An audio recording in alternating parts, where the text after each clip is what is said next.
অমর্ত্য সেন বলেছেন, বাংলাদেশেও এখন আর্থিক অবস্থা উন্নতি হচ্ছে।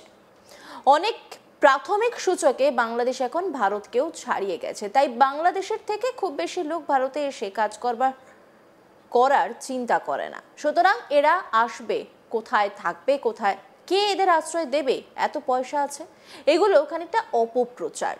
বাংলাদেশিদের ঘাঁটি করার অভিযোগ উড়িয়ে দিয়েছেন রাজ্যের সংখ্যালঘু কমিশনের চেয়ারম্যান। হুগলির দাঁতপুরের পৈরানে হতে চলেছে বিশ্ব ইজতেমা। সেই উপলক্ষে আগামী বছর 2 থেকে 4 জানুয়ারি দেশ বিদেশের লক্ষ লক্ষ মানুষের সমাগম হবে। শুক্রবার পৌর ও নগর উন্নয়ন মন্ত্রী ফিরহাদ হাকিম, সংখ্যালঘু কমিশনের চেয়ারম্যান আহমেদ হাসান ইমরান, ফুরফুরা শরীফের পীরজাদা কাসেম সিদ্দিকী, রঞ্জন ধারা, বিধায়ক অসীমা পাত্ররা এলাকা পরিদর্শন করেন। তবলিগ জামাতের ব্যবস্থাপনায় হতে চলেছে এই বিশ্ব ইজতেমা। এই বিশ্ব ইজতেমা হচ্ছে প্রতি বছর অনুষ্ঠিত হওয়া মুসলমানদের একটি বিশাল বার্ষিক সমাবেশ। এটি মূলত তাবলিগ জামাতের একটি বৈশ্বিক সমাবেশ, যেখানে বিশ্বের বিভিন্ন প্রান্ত থেকে লক্ষ লক্ষ ধর্মপ্রাণ মুসলমান অংশ নেন। এই সমাবেশের মূল উদ্দেশ্য হলো মুসলমানদের ঐক্যবদ্ধ করা। শুক্রবার সংখ্যালঘু কমিশনের চেয়ারম্যান জানান, 1000 বছরের বেশি সময় ধরে আমরা হিন্দু মুসলিম সব সম্প্রদায়ের মানুষ একসঙ্গে বসবাস করি। আমাদের মধ্যে যে ঐক্য এবং সংহতি আছে তাতে খুব সহজে চির ধরানো সম্ভব নয় বলে আমি মনে করি।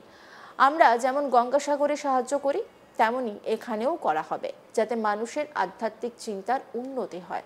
এসআইআর নিয়ে কারো ভয় পাওয়ার কোনো দরকার নেই। বৈধ নাগরিক তার ভোটাধিকার হারাবেন না। আমরা জানি কারা আমাদের দেশের নাগরিক, কারা নয়। ভারত বাংলাদেশের প্রতিবেশী দেশ। বাংলাদেশ থেকে ভারতের অর্থনৈতিক অবস্থা অনেক ভালো। তবে অমর্ত্য সেন বলেছেন, বাংলাদেশেও এখন আর্থিক অবস্থা উন্নতি হচ্ছে। অনেক প্রাথমিক সূচকে বাংলাদেশ এখন ভারতকেও ছাড়িয়ে গেছে, তাই বাংলাদেশের থেকে খুব বেশি লোক ভারতে এসে কাজ করার চিন্তা করে না। আহমেদ হাসান ইমরান কি বলছেন তিনি শুনবো।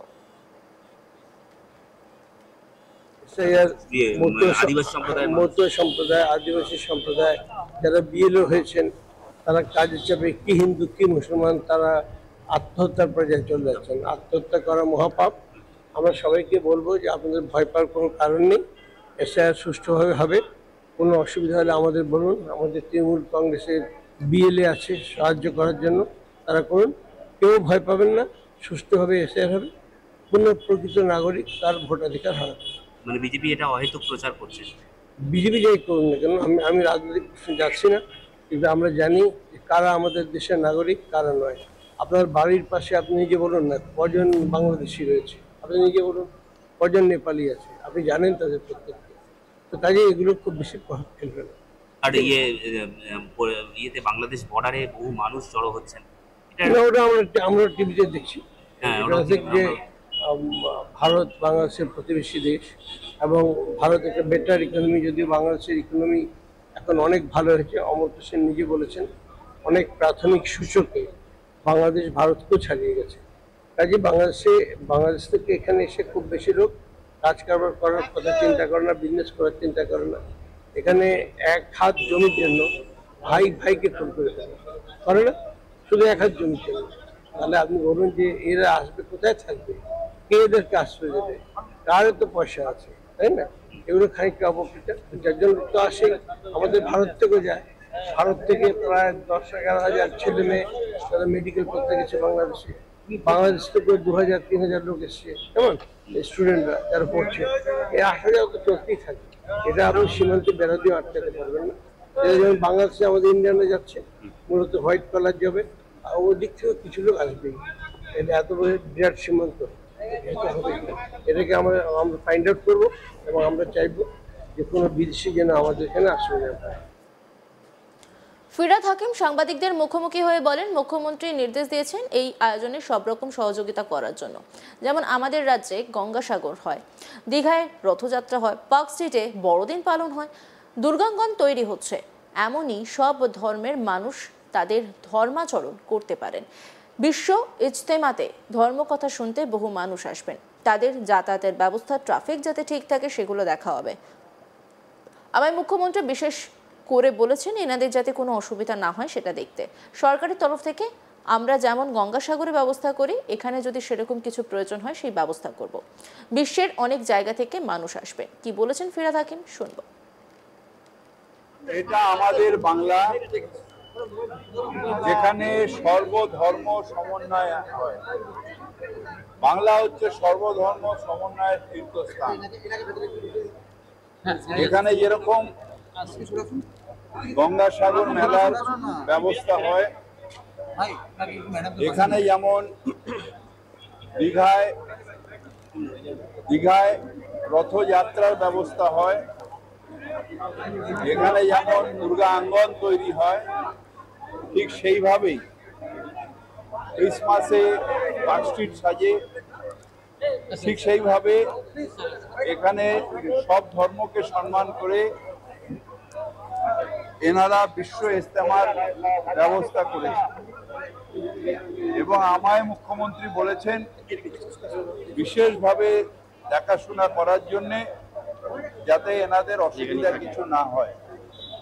সেইটা প্রিলিমিনারি আমি কাসেম সাহেব, আমাদের চেয়ারম্যান মাইনরিটি কমিশন, আমাদের